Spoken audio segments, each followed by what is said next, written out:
ಹೊಂದಿಸಿ ಬರೀರಿ ಅಂತ ಒಂದು ಸಿನಿಮಾ ಮಾಡ್ತಿದ್ದೆ ನಾನು. ಆ ಸಿನಿಮಾ ಮಾಡೋ ಮುಂದೆ ಆ್ಯಕ್ಚುಲಿ ಇವ್ರ ಕತೆ ಹೇಳಿದ್ದು ನನಗೆ. ಅದರೊಳಗೆ ಒಂದು ಚಿಕ್ಕ ಪೋರ್ಷನ್ ಬರ್ತೈತೆ, ಒಂದು ಜರ್ನಿ ಪೋರ್ಷನ್ ಬರುತ್ತೆ.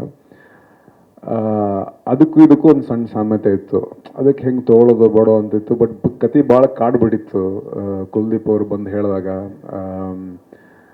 ಅದರದ್ದೊಂದು ಇವಾಲ್ವ್ಡ್ ವರ್ಷನ್ ಆಗಿತ್ತು. ಅಂದರೆ ರಂಜಿತ್ನ ಬದುಕೆ ಬೇರೆ, ಈತನ ಬದುಕೆ ಬೇರೆ.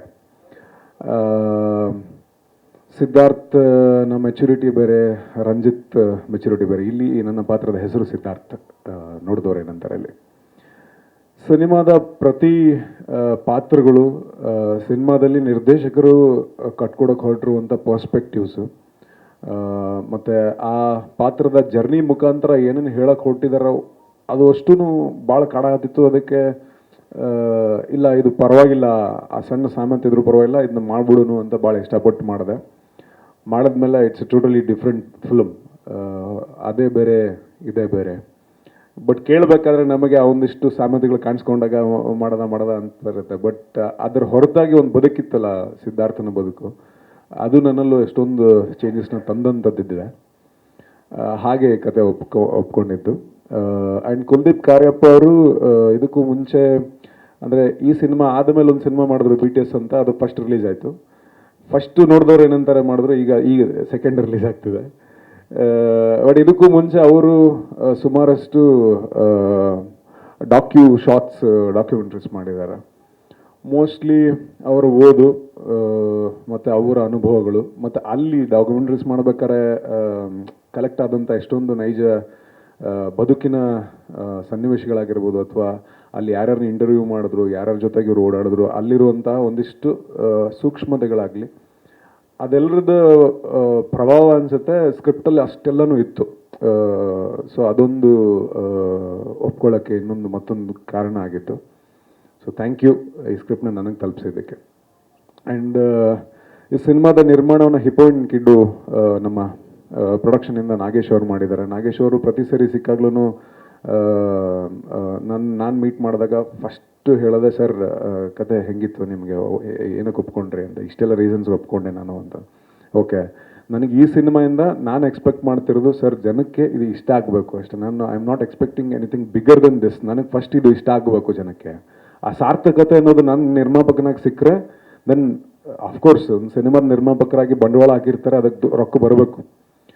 ಅದು ಇದ್ದೂ ಅದರ ಜೊತೆಗೆ ಹೆಚ್ಚಾಗಿ ನನಗೆ ಸಿನಿಮಾಯಿಂದ ನನ್ನ ಇಲ್ಲಿಂದ ಒಂದು ಜರ್ನಿ ಶುರು ಮಾಡ್ತೀನಲ್ಲ, so I want it to be best ಅಂತ ಹೇಳಿ ನಿರ್ಮಾಣ ಮಾಡಿದಂಥ ಸಿನಿಮಾ ಇದು. ಆ್ಯಂಡ್ ಅವ್ರಿಗೂ ಕೂಡ ಶುಭಾಶಯಗಳು ಮತ್ತು ಥ್ಯಾಂಕ್ ಯು. ಆ್ಯಂಡ್ ಅಪೂರ್ವ ನಾನು ಒಂದು ಪಿಕ್ಚರ್ ಮಾಡಿದ್ವಿ ಇದಕ್ಕೂ ಮೊದಲು. ಆ್ಯಕ್ಚುಲಿ ಆಕೆ ಹೇಳ್ದಾಗ ನೋಡಿದ್ದೆ, ನಾನು ಹೇಳಾಕ್ತೀನಿ. ರಿಲೀಸ್ ಆಗಲಿಲ್ಲ ಅದು cinema. Technically on document Gultoo ನನ್ನ ಮೊದಲನೇ ಸಿನಿಮಾ. ಆ್ಯಕ್ಚುಲಿ ಅದಕ್ಕೂ ಮುಂಚೆ ನಾನು 2 ಸಿನಿಮಾ ಮಾಡಿದ್ದೆ, ಎರಡೂ ರಿಲೀಸ್ ಆಗಿರಲಿಲ್ಲ. ಆ ರಿಲೀಸ್ ಆಗದ 2 ಚಿತ್ರಗಳಲ್ಲಿ ಒಂದು ಚಿತ್ರ ನಾನು ಅಪೂರ್ವ ಮಾಡಿದ್ವಿ. ಸೊ ಅಲ್ಲಿಂದ ಫ್ರೆಂಡ್ಸ್ ಆಗಿ ಈ ಸಿನಿಮಾಲಿ ಮತ್ತೆ ಒಟ್ಟಿಗೆ ಆ್ಯಕ್ಟ್ ಮಾಡುವಂಥ ಅವಕಾಶ ಸಿಕ್ತು. She is beautiful, she is a beautiful actress. So ಅವರೊಟ್ಟಿಗೆ ಕೆಲಸ ಮಾಡಿದ್ದೂ ಕೂಡ ಒಂದು ಒಳ್ಳೆಯ ಅನುಭವ. ಆ್ಯಂಡ್ ಅಶ್ವಿನ್ ಕೆನಡಿ ಅವರು, ನೀವು ಇಲ್ಲಿ ಟ್ರೈಲರಲ್ಲಿ ನೋಡಿದ್ದೀರಾ. ನಾನು ಅದರ ಬಗ್ಗೆ ಮಾತಾಡೋದಕ್ಕಿಂತ ಹೆಚ್ಚಾಗಿ ಸಾಧು ಸರ್ ಅಂತ ಇರುವಂಥ ಅನುಭವಿ ಕಲಾವಿದರು ಮಾತಾಡಿದ್ದಾರೆ.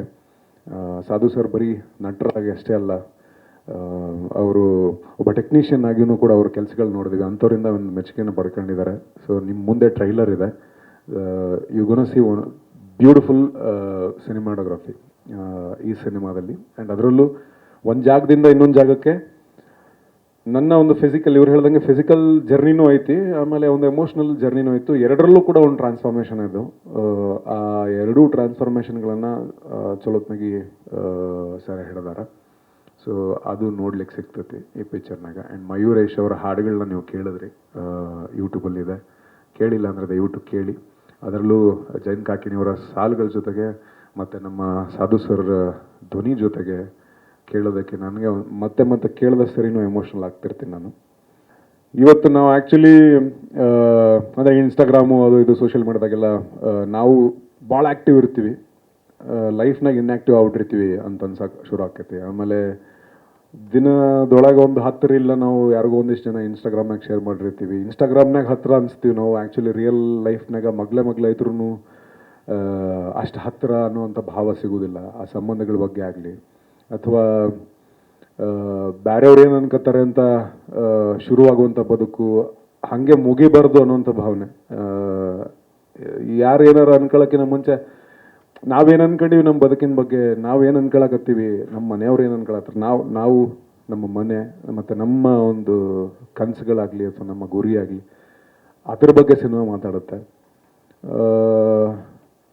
ಒಟ್ಟಾರೆಯಾಗಿ ಹೇಳೋದಾಯ್ತು ಅಂತಂದರೆ, ನೀವು ಒಂದು ಕಿರು ಕಾದಂಬರಿ ಓದಿದಾಗ ನಿಮಗೆ ಏನೊಂದು ಅನುಭವ ಕೊಡ್ತೈತಲ್ಲ, ಆ ಅನುಭವ ಈ ಪಿಕ್ಚರ್ ಡೆಫಿನೆಟ್ಲಿ ಕೊಡುತ್ತೆ ಅಂತ ಹೇಳಕ್ಕೆ ಭಾವಿಸ್ತೀನಿ.